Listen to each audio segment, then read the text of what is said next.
Honorable Luzi Abraham kyakoze Pastor Wilson Bugembe mu kanisa ye Katuutike nayo n'omusajja.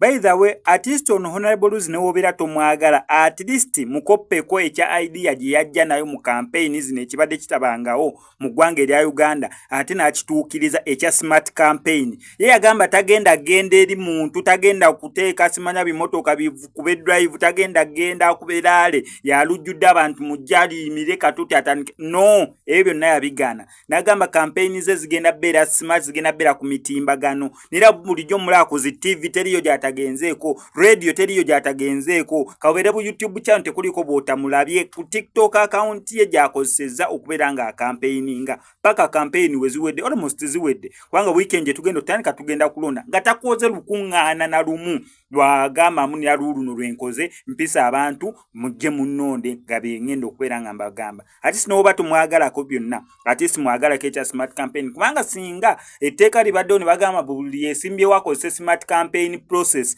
amazima time ebere savingibwa obudde bw'abantu busavingibwa ne ssente z'abo abeesimbyewo ziba zimaze okubeera nga zisavingibwa okubisa obutishaati atambu okwata bikyato okusasula wa drive byonna bibeera bisavingibwa. So kuli Honorable Abraham Luzi wabadde ewa Pastor Wilson Bugembe. Omukama mulungi ekiseera kyonna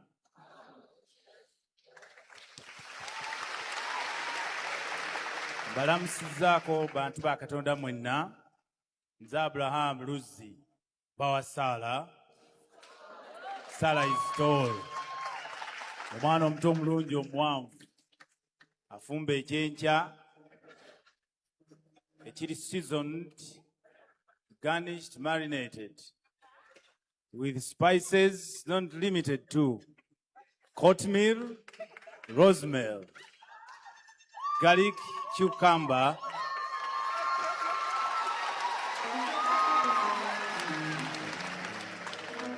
kubeerako ovakkedo ne kachai akalungi akamata si mata ga nnume nga kalimu cinnamon, cardamom, hilba and cloves. Do you love Honorable Luzi?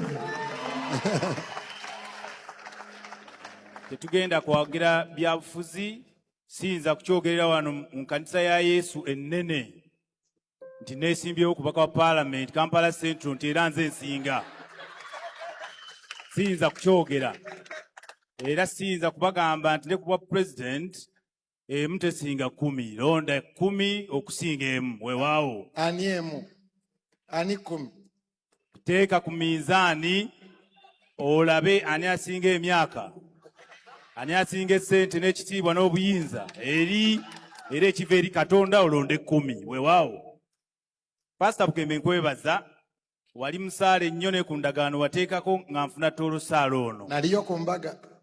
Weebale kuba omusumba waffe era nange nkusabira.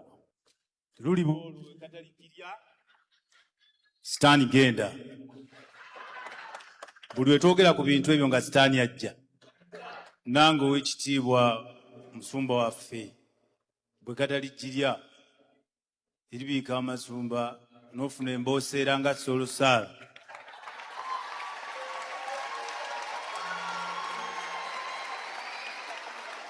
N'ebigambo ebyo ebitonotono nga bwe tuzze kusabira kulonda, mbaagaliza okulonda okulungi. Tolondesa fitina, nsaalwa, kala oba bibiina bya bufuzi. Tulonde kituufu, tukole kituufu. As friends of Uganda, we are saying say no to post-election violence. Uganda nyaffe era etumala. Abakulembeze tubasaba mukole ekituufu era tusaba Mukama Katonda abakwateko obubbi, obukenuzi, obutaagaliza nenge bikendeere. Nange nsabira abalina obusungu obungi gye tutamanyi na gye bwava ti omwoyo gwa sitaani ogwo gubakambuwaza. N'olonda nga tosazeewo bulungi tugugoba mu linnya erya Yesu.